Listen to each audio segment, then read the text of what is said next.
What's up? I hope you are doing fine. This is me, Mir Wahid, and today I will be teaching you the next lecture of international organization. जो आपको syllabus में दिया हुआ है वहाँ पर लिखा है UNO दिया हुआ है, आपको वर्ल्ड हेल्थ ऑर्गेनाइजेशन दिया हुआ है, आपको वर्ल्ड ट्रेड ऑर्गेनाइजेशन दिया हुआ है, आपको यूनेस्को दिया हुआ है।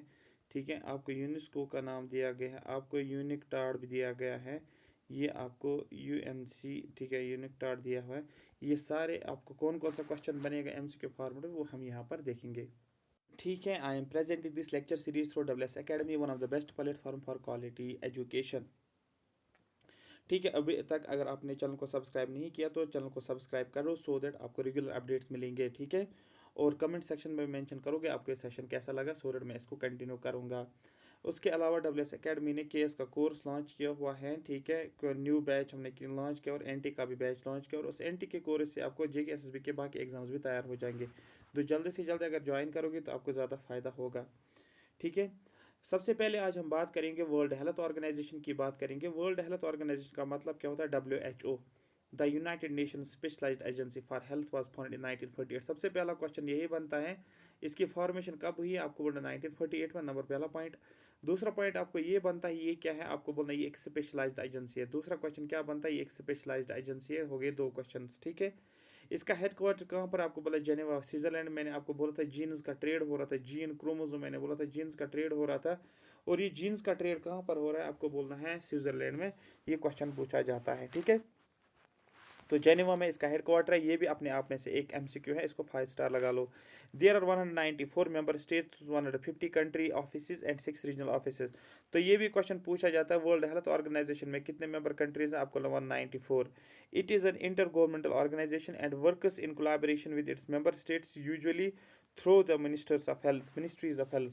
ये इंटर गवर्नमेंटल ऑर्गेनाइजेशन है, डिफरेंट कंट्रीज के गवर्नमेंट्स इंटरलिंक्ड है एक दूसरे के साथ और वो इकट्ठे काम करते हैं। ठीक है, जो मेंबर स्टेट्स होती है वो उनके मेंबर स्टेट्स के कौन होते हैं, मिनिस्टर्स, मिनिस्ट्रीज ऑफ हेल्थ जो होते हैं वो एक दूसरे के साथ इंटर कनेक्टेड होते हैं। ठीक है, the World Health Organization provides leadership on global health matters, shipping the health research agenda, setting norms and standards, articulating evidence based policy options, providing technical support to countries, and monitoring and assessing health trends। देखो, world Health organisation की अगर हम बात करेंगे, हम देखेंगे world Health organisation का purpose क्या है, इसका क्या फ़ायदा, ये हमें क्या हेल्प करता है। आपको बोलना ये प्रोवाइड करता है लीडरशिप, जो भी health issue, health global health matters जो होते हैं, जो भी मसले होते हैं रिलेटेड टू हेल्थ, उन सभी के रिलेटेड जो भी लीडरशिप प्रोवाइड करता है वो वर्ल्ड हेल्थ ऑर्गेनाइजेशन। मैं आपको एक एग्जांपल बता दूं, कोविड-19 हुआ है 2019 में, फिर जो जो स्टेप्स लिए गए हैं, किस तरीके से कोविड-19 को रोकना है, किस तरीके से लॉकडाउन किया जाएगा, कितने दिनों तक लॉकडाउन किया जाएगा, सेकंड लॉकडाउन कब किया जाएगा, थर्ड लॉकडाउन कैसे किया जाएगा, वो एक कंट्री अपने मर्जी से नहीं करती है, वो क्या कहते हैं, वो वर्ल्ड हेल्थ ऑर्गेनाइजेशन से ही आया हुआ था किस हिसाब से आपको लॉकडाउन करना है। ठीक है, आ रही बात समझ। तो पहले जो लॉकडाउन का फेज़ आया था वो 7 डेज़ आया था, उसके बाद 14 डेज़ हो गया था, फिर कन्वर्ट हो गया था 28 डेज़। तो ये सारी जितनी भी चीज़ें आ रही हैं ये कहाँ से आ रहे हैं, वर्ल्ड हेल्थ ऑर्गेनाइजेशन से ही ये चीज़ें आती हैं। ठीक है, दूसरा क्या करता है ये, shaping the health research agenda, जो भी रिसर्च होता है। फिर यहाँ पर अगर देखोगे कोविड-19 के लिए वैक्सीन ढूंढना था तो इसके लिए रिसर्च करना, ठीक है, ये भी वर्ल्ड हेल्थ ऑर्गेनाइजेशन जो है इन रिसर्च पे काम करता है। ये मैंने एक एग्जांपल आपको कोविड-19 के बता दी इसलिए सो दैट आपको ये अच्छे तरीके से समझ आएगा। Setting norms and standards, norms और स्टैंडर्ड जो भी होते हैं उनको सेटअप करना है। Articulating evidences based policy options, providing technical support the countries, countries को टेक्निकल सपोर्ट मिलता है। और दूसरा जो भी हेल्थ ट्रेंड्स होते हैं उनको मॉनिटर करना, ये WHO का काम होता है। क्वेश्चन यहाँ पर ये भी बनता है, इट बिगन्स फंक्शनिंग ऑन 7 अप्रैल 1948। 1948 में इसने अपना काम करना शुरू कर दिया। A date now being celebrate every year as a World Health Day. Question सीधे बनता है अब यहाँ पर वर्ल्ड हेल्थ डे कब मनाया जाता है, आपको बोलना वर्ल्ड हेल्थ डे को सेलिब्रेट किया जाता है हर साल अप्रैल 7 को, मतलब इसी मंथ में इसको सेलिब्रेट किया जाता है। अप्रैल 7 1948 जो है स्टार्ट किया गया है वर्ल्ड हेल्थ ऑर्गेनाइजेशन का डे। ठीक है, उसके बाद अगर हम बात करेंगे वर्ल्ड ट्रेड ऑर्गेनाइजेशन की, अगर बात करेंगे नेक्स्ट हमारे पास ट्रेड ऑर्गेनाइजेशन। सबसे पहला क्वेश्चन क्या बनता है, फुल फॉर्म WTO की, आपको वर्ल्ड ट्रेड ऑर्गेनाइजेशन है। ठीक है, the World Trade Organization is the only global international organisation dealing with the rules of the trades between nations. For example अगर हम इंडिया की बात करेंगे USA के साथ, इंडिया की बात करेंगे चाइना के साथ, इंडिया की बात करेंगे अफ्रीका के साथ, इंडिया की बात करेंगे जापान के साथ, जो भी इंडिया ट्रेड करता है कंट्रीज के साथ, ठीक है, जो भी इंडिया जो है वो ग्लोबल ट्रेड करता है, ठीक है, उनके related rules banana. For example अगर इंडिया यूएसए के साथ ट्रेड करता है, तो ये नहीं कि इंडिया ट्रेड करेगा, इंडिया यूएसए के साथ ट्रेड करना चाहता है और यूएसए बोल रहा है कि हम ही आपके साथ ट्रेड करेंगे क्योंकि हम सुपर पावर्स है, आप हमारे साथ आप यहाँ पर कोई भी चीज़ एक्सपोर्ट नहीं करोगे, सिर्फ हम ही एक्सपोर्ट करेंगे, इंडिया में आप नहीं करोगे। तो दैट ये तो डिस्क्रिमिनेशन हो गया। तो इन इक्वल ट्रेड करने के लिए, दोनों को बेनिफिट देने के लिए, सभी कंट्रीज को इक्वल, अगर कोई ट्रेड पार्टनर होता है, 2 या 3 कंट्रीज ट्रेड पार्टनर्स होते तो जो उसको वो फ़ायदा उठाता है, सेम फ़ायदा उसको भी मिलना चाहिए। अगर यूएसए उसको बोलता है कि मैं आपकी कंट्री में मतलब मैं आपकी कंट्री में ये चीज़ें लाना चाहता हूँ, तो इंडिया भी बोलेगा मैं भी आपकी कंट्री में बाकी चीज़ें ला सकता हूँ, आपको मुझे रिस्ट्रिक्ट नहीं करना है। तो ये सारी चीज़ें कौन देखता है, आपको बोलना है ये WTO देखता है। दैट में जो भी रूल्स होते हैं 2 कंट्रीज़ के बीच में, या 3 कंट्रीज़ के बीच में, या 4 कंट्रीज़ के बीच में, या 5 कंट्रीज़ के बीच में, जो भी रूल्स होते हैं उन रूल्स को बनाना, ठीक है, ये कौन करता है, आपको बोलना वर्ल्ड ट्रेड ऑर्गेनाइजेशन। ठीक है, समझ में आ गया। उसके बाद जो है the World Health Organization has 164 members. इसके कितने मेंबर्स हैं? 164। ये अपने आप में एक क्वेश्चन है, सीधे आप याद रखोगे एग्जाम के लिए। इंक्लूडिंग यूरोपियन यूनियन, इसमें यूरोपियन यूनियन पर देखो, वर्ल्ड ट्रेड ऑर्गेनाइजेशन इसमें 164 मेंबर्स है, लेकिन यूरोपियन यूनियन लेकर इंक्लूड किया गया यूरोपियन यूनियन को भी। एंड 23 ऑब्जर्वर गवर्नमेंट्स, 23 कितने हैं ऑब्जर्वर गवर्नमेंट्स कितनी है? 23। और मेंबर कंट्रीज कितने? 64।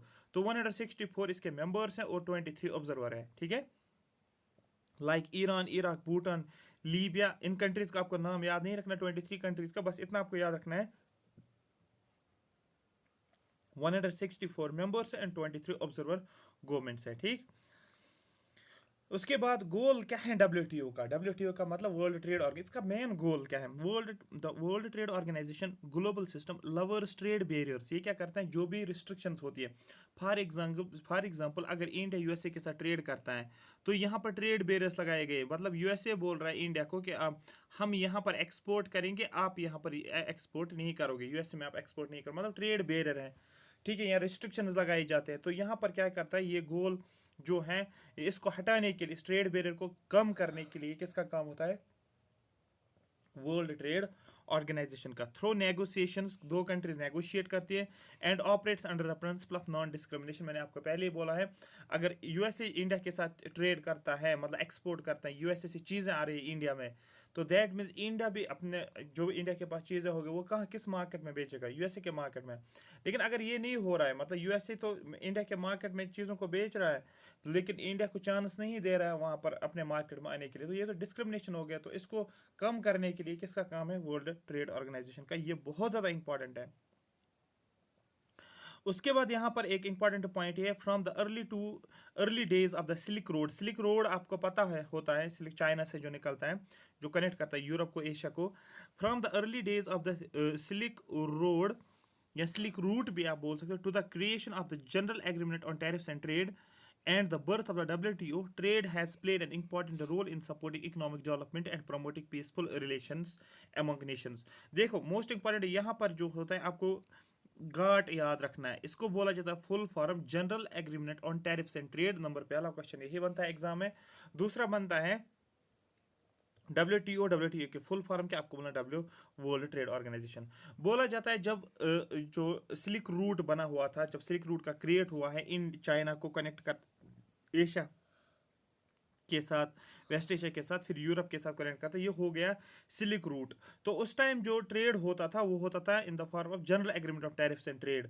और उसके बाद क्या हुआ है? WTO। तो पहले क्या था? पहले गाट था, GATT, और उसके बाद क्या आया? आपको बोला वर्ल्ड ट्रेड ऑर्गेनाइजेशन आया है, ठीक है, जो कि सपोर्ट करते थे, जो भी कंट्रीज ट्रेड करते थे उसको सपोर्ट करने के लिए इसका एक इंपॉर्टेंट रोल रहता था। किसका? गाट का ही नाम दिया जाता है वर्ल्ड ट्रेड ऑर्गेनाइजेशन। लेकिन गाट में प्रॉब्लम थी, इसमें डिस्क्रिमिनेशन देखने को मिल रहा था, लेकिन वर्ल्ड ट्रेड ऑर्गेनाइजेशन जब मिला तो ये डिस्क्रिमिनेशन जो है ये खत्म हो गया, जो मैंने अभी आपको बताया। The General Agreement on Tariffs and trade traces its origin इन 1944। तो क्वेश्चन बनेगा कि GATT जो है, पहले GATT बना या WTO? आपको पहले GATT बना, और इसकी फॉर्मेशन कब हुई है? 1944 में। एक कॉन्फ्रेंस हुई है जिसको बोलते हैं ब्रेटन वुड कॉन्फ्रेंस। तो क्वेश्चन पूछा जाता है कि GATT की फॉर्मेशन किस कॉन्फ्रेंस में हुई है, आपको बोलना GATT का ओरिजिन जो है वो ब्रेटन वुड कॉन्फ्रेंस है, आपको याद रखना है। Which led the foundation for the post war second financial system and establish two key institutions. और इस ब्रेटन वुड कॉन्फ्रेंस में दो इंपॉर्टेंट इस इंस्टीट्यूशंस को क्या किया गया है, इस्टेब्लिश किया गया है। एक है IMF इंटरनेशनल मॉनेटरी फंड, जो सबको पता है, IMF। और दूसरा जो है दैट इज वर्ल्ड बैंक। तो आपको पता है IMF हो या वर्ल्ड बैंक हो, इसका फॉर्मेशन कहाँ पर हुआ, आपको ब्रेटन वुड्स कॉन्फ्रेंस। क्वेश्चन पूछा गया है ब्रेटन वुड्स कॉन्फ्रेंस पे। एक और क्वेश्चन आपका बनता है, IMF की बात करेंगे। सबसे पहले full form International Monetary Fund is an organisation of 189 members. इसमें कितने मेंबर्स आते हैं, 189 मेंबर्स आते हैं, ठीक है। Each of which has representation on the IMF executive board. Her country का एक रिप्रेजेंटेशन देखने को मिलेगा किसमें, जो एग्जीक्यूटिव बोर्ड होता है IMF का, in proportion of their financial importance. जिसकी जितनी फाइनेंशियल इंपॉर्टेंस होती है उतना उसको प्रपोर्शन मिलता है। So that the most powerful countries of the global economy have the most voting power. Definitely जिसका जितना कंट्रीब्यूशन रहेगा IMF में उसका उतना वोटिंग पावर आएगा। जितना ज़्यादा वोटिंग पावर आएगा उतना ज़्यादा अपर हैंड रहेगा इसमें। तो क्वेश्चन पूछा जाता है सबसे ज़्यादा IMF में किसका वोटिंग राइट्स है, आपको बोला USA का वहाँ पर सबसे ज़्यादा, और उसके बाद जापान का है। ये क्वेश्चन पूछा गया था, ठीक है। मेरी बात आपको समझ आ रही है, हाँ सर क्लियर हो गया। ऑब्जेक्टिव क्या है IMF के, आपको बोलना ग्लोबल मॉनेटरी कोऑपरेशन, ये आपको याद होना चाहिए। सिक्योर फाइनेंशियल स्टेबिलिटी, ये मेन ऑब्जेक्टिव इसका, ये क्वेश्चन है मेन ऑब्जेक्टिव क्या होता है IMF का, ये सभी है। लेकिन अगर क्वेश्चन पूछा जाएगा मेन, आपको बोलना है जो फाइनेंशियल स्टेबिलिटी को सिक्योर करना, फाइनेंशियल इंस्टेबिलिटी को नहीं होने देना है। फैसिलिटेट इंटरनेशनल ट्रेड, ये भी इंटरनेशनल ट्रेड को फैसिलिटेट करता है। प्रमोट हाई एम्प्लॉयमेंट है, ज़्यादा से ज़्यादा एम्प्लॉयमेंट है। सस्टेनेबल इकोनॉमिक ग्रोथ होनी चाहिए, लेकिन सस्टेनेबल ग्रोथ होनी चाहिए। रिड्यूस पोवर्टी को रिड्यूस करना है अराउंड द वर्ल्ड, जो भी कंट्री में, जो भी पूरे वर्ल्ड में पोवर्टी है उस पोवर्टी को रिड्यूस करना है। लेकिन क्वेश्चन बनता है इसके हिस्ट्री के ऊपर, इसके ऑब्जेक्ट के ऊपर भी आप क्वेश्चन देखोगे, बार बार ये वाला क्वेश्चन देखोगे ऑब्जेक्टिव्स के ऊपर, ये मेन इसका क्वेश्चन बनता है। और दूसरा ये होता है हिस्ट्री के, इस पर क्वेश्चन बनता है। मैंने अभी पहले ही बोला था वर्ल्ड बैंक और IMF, ठीक है, इनको क्या बोला, ब्रेटन वुड ट्विन्स इनको बोला जाता है, और ये क्वेश्चन पूछा जाता है। The IMF is also known as fund, IMF का दूसरा नाम को बोला जाता है fund. was conceived at the United Nations Conference in Bretton Woods। ये इसका फॉर्मेशन कब हुई आपको बोलना है, 1944 में at Bretton Woods conference USA में, न्यू हेमिस्फीयर USA में। ये क्वेश्चन आप एज इट इज याद रखोगे, 5 स्टार लगा लोगे इसको, ये क्वेश्चन पूछा जाता है। The 44 countries at that conference sought to build a framework for economic cooperation। ये 44 कंट्रीज उस टाइम मिली है और उन्होंने क्या बनाया, एक इकोनॉमिक कोऑपरेशन फ्रेमवर्क क्रिएट किया। To avoid a repetition of the competitive devaluation that had contributed to the Great Depression 1993। जो ये 44 कंट्रीज मिलकर इन्होंने क्या बना, एक इकोनॉमिक कॉपरेशन क्रिएट की है, क्योंकि इनको ये जो है, जो ग्रेट डिप्रेशन हुआ था, ठीक है, उसके रिलेटेड इन्होंने क्या बनाया, फिर IMF को क्रिएट किया। क्योंकि 1930s में क्या हुआ था, आप ये बोल से ग्रेट डिप्रेशन हुआ था, तो उसके बाद 1944 में इन्होंने बोला कि हम IMF को क्रिएट करेंगे। Countries were not eligible for membership in the International Bank for Reconstruction and Development unless they were the members of the IMF। बोला जाता है अगर किसी भी कंट्री को ABRD, ठीक है, IBRD की अगर बात करेंगे, अगर फॉर एग्जांपल ये IMF है और ये IBRD है, ठीक है, वो कंट्रीज, ठीक है, countries were not eligible for the membership in IBRD। अगर फॉर एग्जांपल पर्सन ए है, मतलब कंट्री इंडिया की कंट्री है, चाइना की कंट्री है, या जापान की कंट्री है, अगर इंडिया को क्या बनना है, IBRD का मेंबर बनना है, तो IBRD का मेंबर बनने के लिए इसको सबसे पहले IMF का मेंबर होना चाहिए। मतलब वो कंट्री जो IMF की मेंबर है वही IBRD का मेंबर बन सकता है। अदरवाइज अगर इंडिया IMF का मेंबर नहीं, वो IBRD का मेंबर भी नहीं बनेगा। तो it is necessary for a country to be a part of the IBRD if it is the member of IMF, ठीक है। अगर एक मेंबर है IMF का, तब ये IBRD का मेंबर बन सकता है। डिड यू अंडरस्टैंड, ये इंपॉर्टेंट पॉइंट है, ये क्वेश्चन पूछा जाता है स्टेटमेंट्स में direct. Countries were not eligible for the membership in the international bank for reconstruction development, और इसी को बोला जाता है, IBRD को ही बोला जाता है वर्ल्ड बैंक, शॉर्ट में आप याद रखोगे, unless they were the members of the IMF, जब तक कि IMF का मेंबर नहीं रहेंगे। IMF as per Bretton Wood agreement to encourage international financial corporation, ये मैंने आपको पहले ही बोला, ये किसका काम क्या होता है, international financial corporation. Introduced a system of convertible currencies at fixed exchange rate, ठीक है, करेंसीज को कन्वर्ट करना, मतलब एक इंडियन करेंसी को, एक करेंसी को दूसरी करेंसी में कन्वर्ट करना, तो करेंसी कन्वर्टिबिलिटी जिसको बोला जाता है, ठीक है। how easily one currency can be converted into another currency is called a currency convertibility. तो ये भी किसका काम होता है, ये IMF का काम होता है. And replace gold with USA dollar.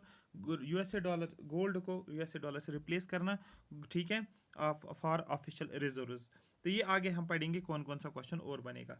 After the Bretton Wood system, Brayton Wood system के बाद system of fixed exchange rate, ठीक है, एक्सचेंज रेट होता है. फॉर एग्जांपल अगर मैं बोलूँगा कि 70 रुपीज़ 70 इंडियन रुपीज़ किसके बराबर, $1 के बराबर, $1, ये हो गया exchange rate of exchange rate, ये हो गया एक्सचेंज रेट, ठीक है. इसी तरीके से after the Bretton Wood system collapsed in 1971, ये क्या हो गया, ये कोलैप्स हुआ 1971. The IMF has promoted the system of floating exchange rate.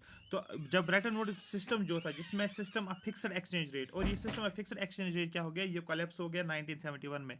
जब फिक्स्ड एक्सचेंज रेट कोलैप्स हो गया तो उसके बाद प्रमोट क्या किया IMF ने, आप बोला फ्लोटिंग एक्सचेंज रेट. तो ये एक्चुअली डिटेल में पढ़ना पड़ता है इकोनॉमिक्स में. जब इकोनॉमिक्स पढ़ते हैं वहाँ पर फिक्स्ड एक्सचेंज रेट भी होता है और फ्लोटिंग एक्सचेंज रेट भी होता है. तो ठीक है, ब्रेटन वुड्स कॉन्फ्रेंस के बाद मतलब 1971 तक क्या था आपको बोलना है, वहाँ तक जो था that was fixed exchange rate, और उसके बाद 1971 के बाद क्या हुआ, फ्लोटिंग एक्सचेंज रेट को प्रमोट किया गया. Countries are free to choose their exchange agreements, countries free थी कि वो अपने एक्सचेंज एग्रीमेंट्स को चूज कर सकते थे. फॉर इंडिया को अगर चाइना के साथ ट्रेड करना था वो अपना एक्सचेंज एग्रीमेंट खुद चूज कर पाते थे. Meaning that the market forces determine the value of currencies rather than related to one other. यहाँ पर मार्केट फोर्सेज डिसाइड करते थे करेंसी का वैल्यू क्या होगा. ठीक है, जो जो क्वेश्चंस यहाँ पर आने वाले थे वो मैंने आपको बता दिया. ठीक है, बार बार याद रखना ब्रेटन वुड्स कॉन्फ्रेंस. यूनेस्को की बात करेंगे, ये भी स्पेशलाइज्ड एजेंसी है यूनाइटेड नेशंस की. ठीक है, United Nations Education Scientific and Cultural Organization, इसकी फुल फॉर्म पता होनी चाहिए. It seeks to build peace through international corporation in education science and culture. इसका काम क्या है, पीस मेंटेन करना, पीस बिल्ड करना.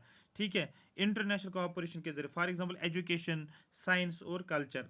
It is also a member of United Nation sustainable Development group. ये यूनेस्को भी किसका मेंबर है आपको बोलना, ये United Nation sustainable Development Group का भी मेंबर है. A coalition of United Nation agency, इसका भी मेंबर है. And organisation aimed at fulfilling the sustainable development goals. और इसका काम क्या होता है, जो भी सस्टेनेबल डेवलपमेंट गोल्स होते हैं उनको फुलफिल करना. Did you understand? हाँ सर, यहाँ तक तो समझ में आ गया. UNESCO's headquarter are located in Paris, as it is question आपको याद रखना है. यूनेस्को का हेडक्वार्टर पेरिस में है. And the organisation has more than 50 field office around the world. और इसके 50 से ज़्यादा ऑफिस पूरे वर्ल्ड में देखने को मिलता है. It has 193 members. ये भी आपको JKSSB का क्वेश्चन बनता है. इसके कितने मेंबर्स हैं, 193 members. 11 associate members as of April 2021 की अगर हम बात 2020 तक इसके 11 एसोसिएट मेंबर्स हैं. And is governed by general conference and executive board. और इसका जनरल कॉन्फ्रेंस भी है और एग्जीक्यूटिव बोर्ड भी है. The UNESCO member states are not UN members. UNESCO member states जो हैं ये UN के मेंबर्स नहीं है. सॉरी, 3 यूनेस्को मेंबर स्टेट्स ऐसे हैं जो यूनाइटेड नेशंस के मेंबर्स नहीं है. कुक आइलैंड, न्यू और पैलेस्टाइन, ये ऐसे 3 क्वेश्चन पूछा जाएगा. ऐसी कौन सी मेंबर कंट्री हैं जो कि यूनेस्को के मेंबर स्टेट्स हैं लेकिन यूनाइटेड नेशंस के मेंबर्स नहीं. तो पैलेस्टाइन आपको ज़्यादा याद रखना, ये क्वेश्चन पूछा जाता है. While 3 UN member states, Israel, ठीक है, यूनाइटेड नेशंस, लेटेनस्टेन, ठीक है, लेटेनस्टेन, ये 3 ऐसी मेंबर स्टेट्स हैं आर नॉट यूनेस्को मेंबर्स. ये क्वेश्चन पूछा गया है, इजराइल यूनेस्को का मेंबर है या नहीं है. आपको बोला इजराइल यूनेस्को का मेंबर नहीं है, यूनाइटेड नेशंस यूनेस्को का मेंबर नहीं है. तो 3 आपको याद रखना है. ठीक है, उसके बाद अगर आप याद रखोगे कि जो यूनेस्को के ऑब्जेक्टिव्स क्या है ये यूनेस्को, इसका ऑब्जेक्टिव क्या है. UNESCO focus on set objectives such as attaining equal quality education for all and long lifelong learning. इसका मेन पर्पज ये है क्वालिटी एजुकेशन अटेन करना और lifelong learning. Mobilising science knowledge and policy for sustainable development. ठीक है, science knowledge related to science और जो policy होती हैं सस्टेनेबल डेवलपमेंट के. तो सस्टेनेबल डेवलपमेंट का भी इसका मेन रोल रहता है, साइंस नॉलेज में भी इसको मेन रोल रहता है, क्वालिटी एजुकेशन का भी इसका मेन रोल रहता है, और लाइफ लॉन्ग लर्निंग मिलनी चाहिए. Addressing emergency social and ethical challenge, fostering cultural diversity, cultural के साथ एसोसिएटेड है. इंटरकल्चरल डायलॉग्स और कल्चर फॉर पीस भी इसका मेन ऑब्जेक्टिव है. बिल्डिंग इंक्लूसिव नॉलेज होनी चाहिए, knowledge society through information communication. ऐसी सोसाइटीज़ होनी चाहिए जो इंक्लूसिव नॉलेज बेस्ड सोसाइटीज़ होनी चाहिए, ठीक है। इंफॉर्मेशन के जरिए से इंक्लूसिव नॉलेज बेस्ड सोसाइटीज़ को क्रिएट कर सकते हैं और कम्युनिकेशन के बेसिस पे। दूसरा, focuses on global priority areas, Africa और जेंडर इक्वालिटी। इसका प्रायोरिटी एरियाज पे ज़्यादा फोकस, अफ्रीका के ऊपर फोकस और जेंडर इक्वालिटी के ऊपर फोकस इसका जो है रहेगा। एक और इसका फॉर्मेशन कब है? 1945 में। ये 5 स्टार वाला क्वेश्चन है। The first session of general conference of UNESCO was held in Paris. इसका देखो हेडक्वार्टर नहीं, मैं ये बोल रहा हूँ, इसका फॉर्मेशन कब हुआ? 1945 में। और पहला कॉन्फ्रेंस जो यूनेस्को का हुआ वो पेरिस में हुआ। ये क्वेश्चन ऑलरेडी पूछा गया। Where was the first session of the general conference of UNESCO was held, आपको बोलना है पेरिस में। कब? 1946 में, ठीक है। फॉर्मेशन तो हुई है 1945 में, लेकिन 46 में पहला कॉन्फ्रेंस, पहला सेशन हुआ। जैसे आईएनसी का पहला सेशन था, आईएनसी का पहला सेशन कब हुआ? आपको बोलना 1885 में। इसी तरीके से इसका भी पहला सेशन हुआ 1946 में। उसके बाद यूनिक्टाड मतलब United Nations conference on trade and development, इसकी एस्टेब्लिशमेंट 1964 में। बहुत ज़्यादा इंपॉर्टेंट है, क्वेश्चन पूछा गया है। To promote development friendly integration of developing countries in the world economy. इसमें क्या किया गया है? फ्रेंडली रिलेशनशिप्स क्रिएट की गई है, ठीक है, रिलेटेड टू द डेवलपमेंट। किन में? जो डेवलपिंग कंट्रीज हैं, ठीक है। ये एक परमानेंट इंटरनेशनल ऑर्गेनाइजेशन है, बॉडी है। इसका हेडक्वार्टर जेनेवा स्विट्जरलैंड में। कुछ इंपॉर्टेंट रिपोर्ट्स जो यूनिक्टाड पब्लिश करता है, ये इंपॉर्टेंट है। कौन कौन सी रिपोर्ट्स यूनिक्टाड पब्लिश करता है? आपको trade and development report, world investment report. ये 5 स्टार वाला क्वेश्चन है, केएस में पूछा गया है और यूपीएससी में तो हमेशा पूछा ही जाता है ये वाला टाइप कि कौन सा रिपोर्ट यूनिक्टाड पब्लिश करता है। आपको बोलो वर्ल्ड इन्वेस्टमेंट रिपोर्ट भी याद रखना है, ट्रेड एंड डेवलपमेंट रिपोर्ट भी याद रखना है, लीस्ट डेवलप्ड कंट्री रिपोर्ट भी याद रखना है, information and economic report, technology and innovation report, commodities and development report. I hope ये सभी बातें आपको समझ आई होगी। जो भी मैंने आपको ये पीडीएफ प्रोवाइड किए, इससे आपको एक डायरेक्ट क्वेश्चन मिलेगा। जो भी यहाँ से यूनेस्को से क्वेश्चन पूछेगा तब भी आपको मिलेगा। World Health Organization, World Trade Organization, जितने भी कंट्रीज हैं वो आपको याद रखना है, ठीक है। तो याद रखना, आईएमएफ में सबसे ज़्यादा कोटा किसका है? आपको बोलना सबसे ज़्यादा कोटा जो है एट प्रेजेंट वो यूएसए का कोटा सबसे ज़्यादा है और उसके बाद जापान का कोटा है। ये आपको याद रखना, क्वेश्चन पूछा गया है। Thank you so much for watching मी। अगर आपको ये सेशन अच्छा लगा तो आप एक कमेंट सेशन में मेंशन करोगे आपको ये सेशन कैसा लगा। और दूसरा, चैनल को सब्सक्राइब करो सो दैट आपको रेगुलर अपडेट्स देखने को मिलेगा। Thank you so much for watching me.